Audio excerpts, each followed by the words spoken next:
Jangan lupa like, komen, dan share YouTube TVRI Bengkulu dan nyalakan loncengnya ya.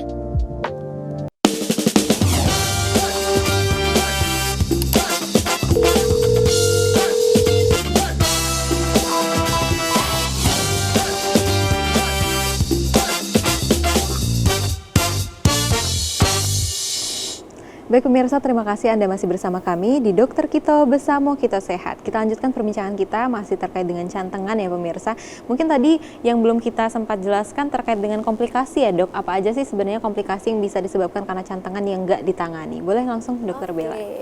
Jadi kalau misalnya cantengannya memang pengobatannya kurang adekuat, dia malah bisa jadi infeksi tangan tadi ya, yang keadaannya lebih parah, terus juga bisa menyebar ke bawahnya ya, ke tendonnya, terus juga biasanya itu yang malah melibatkan tadi, yang harus didebridement atau dibersihkan sampai ke bawah dari jarinya itu sendiri.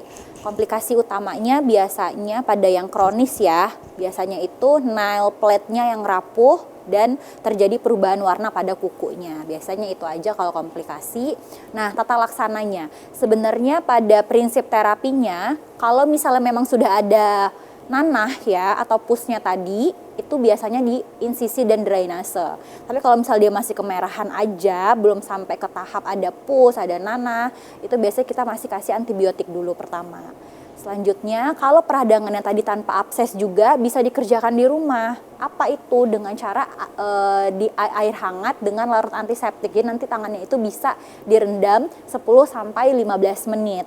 Itu bisa 2 sampai 3 kali sehari. Ya, itu untuk peradangan yang tanpa abses. Jadi sebenarnya air hangat itu juga bisa membantu, ditambah dengan cairan antiseptik boleh gitu.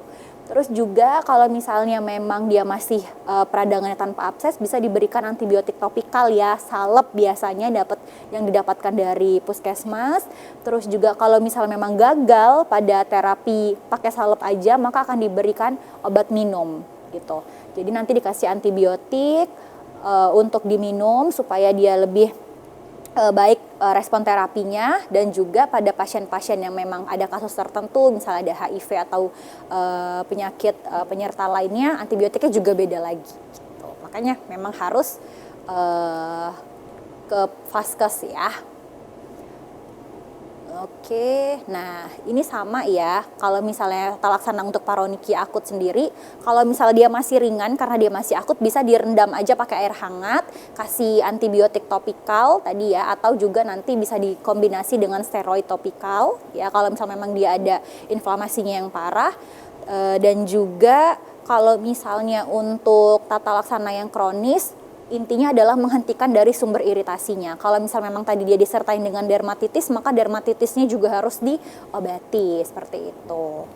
Nah, sebenarnya perendaman menggunakan air hangat itu bisa membantu proses drainase secara spontan, karena kan prinsip dari pengobatan paronikia ini adalah insisi drainase. Dikeluarin nih infeksi yang ada, misalnya kayak ada nanah atau pusnya, itu bisa dipakai perendaman dengan air hangat aja.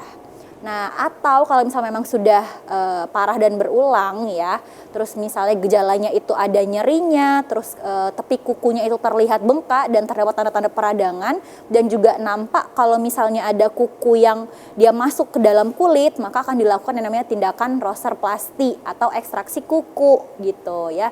Diangkat kukunya atau diambil tepi kukunya kurang lebih sepertiga bagian itu supaya mengurangi pembengkakan pada tepi kukunya gitu.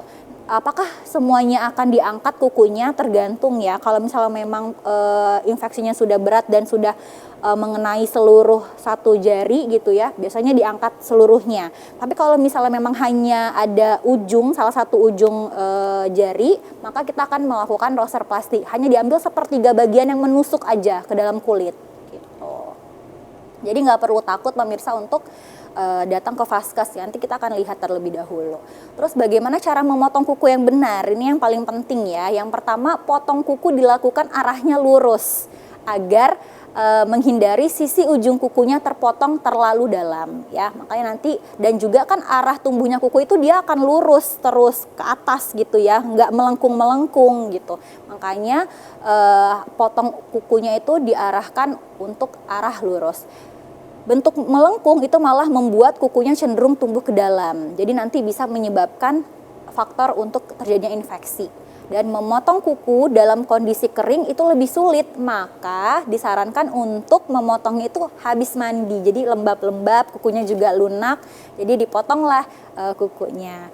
Terus jika memiliki kuku tangan yang lebih tebal, maka rendam dulu boleh. Misalnya kayak kuku saya ini kok kalau misal pakai gunting kuku susah banget ya. Nah, maka bisa direndam dulu nih 20 menit di dalam air sampai dia agak lembab, barulah dipotong kukunya. Jangan dipaksa untuk memotong kuku dalam keadaan yang keras ya.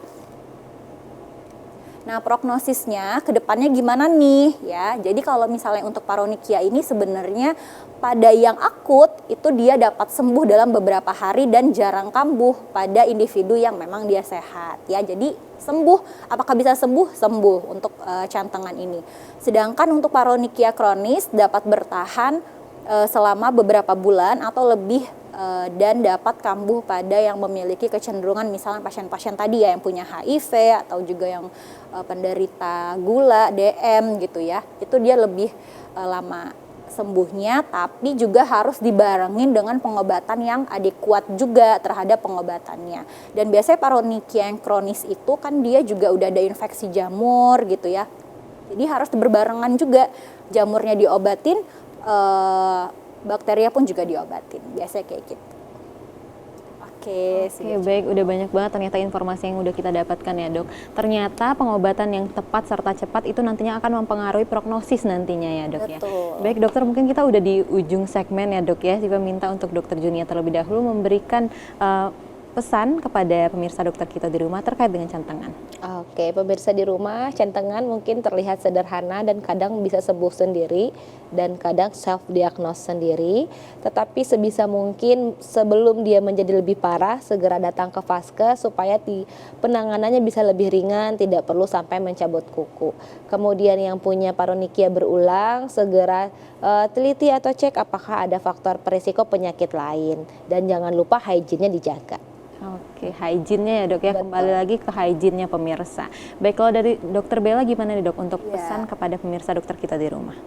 Intinya adalah pada paronychia itu adalah faktor resikonya ya. Jadi kalau misalnya suka menggigit kuku, mengisap kuku gitu ya. Terus juga merendam terlalu lama, itu juga bisa diperbaiki dari faktor resikonya aja. Oke, berarti yang harus kita tahu adalah faktor risikonya ya dok ya. Tadi sudah disebutkan juga oleh dokter Bella dan juga dokter Junia. Yang paling utama harus di-highlight adalah kebersihan ya dok. Baik pemirsa, usai sudah perbincangan kita terkait dengan cantengan. Banyak sekali informasi yang sudah kita dapatkan dari kedua narasumber kita. Saya Syifa Nabila mohon undur diri dari Dokter Kito Besamo Kito Sehat.